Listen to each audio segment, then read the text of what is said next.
ہم جو اپنے بچوں کی اتنی پریشانی لیتے رہتے ہیں کہ یہ ایسے نہ ہو جائے ویسے نہ ہو جائے، ہم نے عملاً ان کو وہ دین دکھانا ہے۔ اگر بچے کو ایک دفعہ کہہ دیا کہ نماز پڑھو، اسے نہیں پڑھی تو کوڑے نہیں برسانے اس کو۔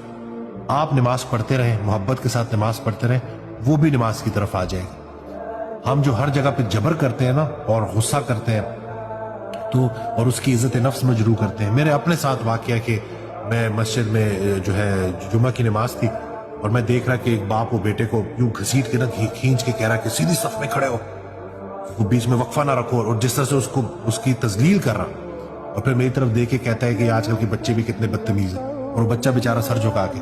تو میں یہی سوچ رہا تھا، میں نے کہا یہ بچہ جب انڈیپینڈنٹ ہوگا، جب اپنی جگہ پہ آئے گا تو کیا اس کو یہ باتیں یاد نہیں رہیں گی؟ تو ہم نے محبت کے ساتھ معاملات کو دیکھنا ہے۔ اور میں آج کل دیکھ رہا ہوں کہ بچے بڑے منحرف ہوئے ہیں، بڑے والدین کی وہ جو طریقہ ہے بات کرنے کا اس کی وجہ سے۔